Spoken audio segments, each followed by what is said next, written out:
monsieur, bonjour et bienvenue à la une aujourd'hui.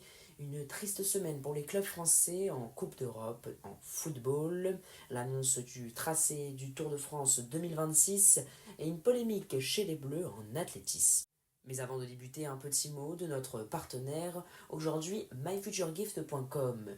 Que vous ayez envie de faire un cadeau à un ami, à un membre de votre famille, ou bien tout simplement décorer votre maison ou vous remettre au sport, vous trouverez tout ce qu'il vous faut sur myfuturegift.com. Le casque sur les oreilles, le volume au maximum, un verre à la main, l'œil du sport, c'est parti. 5 défaites pour 2 petites victoires, c'est le triste bilan des clubs français engagés en Coupe d'Europe cette semaine. Le PSG avait pourtant très bien débuté avec une victoire 7-2 face au Bayer Leverkusen. Ensuite, l'AS Monaco n'a pas trouvé la solution face à Tottenham, score nul et vierge. Marseille a réalisé une première mi-temps de très haut niveau avant de tout s'aborder. Victoire donc 2-1 du Sporting Portugal à 11 contre 10. En Ligue-Conférence, Strasbourg et Jalilionia n'ont pas pu se départager un partout, tandis qu'en Ligue Europa, l'Olympique lyonnais réalise un résultat plutôt satisfaisant face à Bâle, victoire 2-0. Lille s'est incliné face à PAOK 4-3, tandis que Nice continue sa terrible série de défaites. Cette fois-ci face au Celta Vigo 2-1, Nice qui a été réduit à 10. Et un autre club français défait cette semaine, Lille, a également été réduit à 10, une expulsion qui a fait grand bruit. Olivier Létang, le président du club, a haussé le ton en fin de rencontre, tandis qu'aujourd'hui la direction de l'arbitrage de l'UEFA estime que la décision de l'arbitre de ce match LOSC PAOK, Nicolas Dabanovic, de ne pas accorder de pénalty aux Lillois n'a pas à être remise en cause. Le cyclisme, à présent, le suspense est terminé. Nous connaissons le tracé du Tour de France 2026. Et le but cette année est de faire monter la difficulté au fil des semaines jusqu'à un bouquet final lors des dernières étapes alpestres. La plus grosse étape de montagne est programmée la veille de l'arrivée à Paris. De quoi envisager de grands bouleversements au classement général. Rien ne sera figé jusqu'à la dernière étape. Et cette avant-dernière étape, justement, ce sera 5600 mètres de dénivelé positif, un peu plus de 170 km. À titre de comparaison, la deuxième étape la plus escaladée, la sixième vers Gavarnie-Gède, en totalise seulement 4150. L'objectif est donc clair, éviter qu'un favori plie le classement trop tôt, comme cela a été le cas l'an dernier. En effet, 7 minutes d'avance pourraient ne pas suffire dans cette avant-dernière étape, en cas de coup de fringale notamment, comme nous l'avons déjà vu dans ces dernières éditions, notamment il y a 3 ans pour Tadej Pogačar. A noter aussi une double ration de l'Alpe d'Huez, le mythique site ézérois sera le théâtre de 2 arrivées au sommet coup sur coup lors des 19e et 20e étapes. Ces arrivées seront pourtant très différentes. La 19e sera un format court et nerveux, conçu pour l'attaque dès le départ, tandis que la 20e, avec ce monstre de dénivelé 5600 mètres de dénivelé positif, donnera lieu à une montée inédite vers l'Alpe d'Huez par le col de Sarenne. Cette route qui n'a été empruntée par le Tour seulement en 2013, mais en descente pour le centenaire.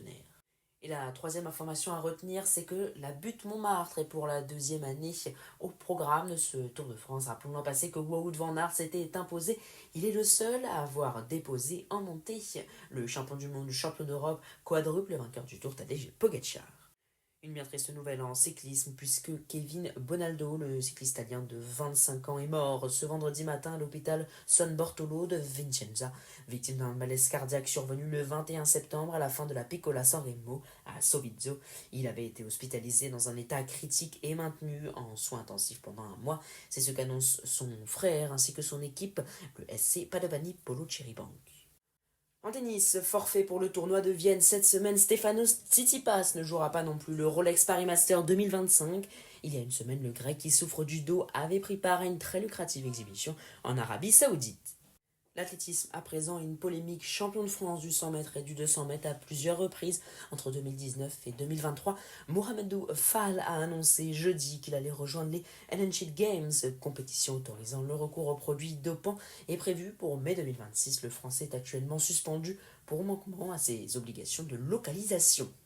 Le programme à présent avec de la Formule 1 ce week-end, dimanche 26 octobre à 21h, c'est sur du circuit d'Autodromo Hermanos Rodriguez, c'est au Mexique. En football, ce soir, Paris FC Nantes à 20h45, demain 17h Brest PSG, 19h Monaco reçoit Toulouse, 21h05 Lens accueille Marseille, tandis que dimanche Lille-Metz à 15h, 17h15 Angers-Lorient, Auxerre Le Havre et Rennes-Nice, Lyon accueille Strasbourg à 20h45 pour un duel entre clubs européens très bien classés cette saison en Ligue 1. L'automne est tout juste installé que l'hiver débute déjà pour les skieurs avec le lancement de la Coupe du Monde samedi à Scholden en Autriche où les Jeux Olympiques de Milan-Cortina sont dans toutes les têtes. Le Cercle Blanc se retrouve pour son traditionnel rendez-vous de début de saison dans la petite station du Tyrol avec un géant femme samedi, un géant homme dimanche sur le glacier du Rettenbach où la neige tombée ces derniers jours a blanchi les sommets. Mais les skieurs comme le public présent ont déjà en tête le grand rendez-vous de l'hiver, ces Jeux Olympiques qui débutent dans un peu plus de 100 jours en Italie. En top 14 à 14h30 demain, Lyon Stade Rochelet à 16h35 un multiplex à suivre ASM Clermont Castres Olympique, le Racing reçoit la section paloise, Stade Français Montpellier, US Montauban USAP à 21h Bordeaux-Bègles Aviron Bayonnais et Toulouse accueille à 21h05 dimanche le RC Toulon. Voilà, vous savez maintenant tout. Merci beaucoup de nous avoir suivis. Mettez un pouce, commentez, partagez, c'est le plus important tout autour de vous. Et n'oubliez pas, soutenir votre média sportif indépendant favori, c'est aussi soutenir ses partenaires. Alors allez tout de suite jeter un œil, myfuturegift.com. Merci. Et pour ma part, je vous donne rendez-vous dimanche soir pour un nouveau point sur l'actualité sportive.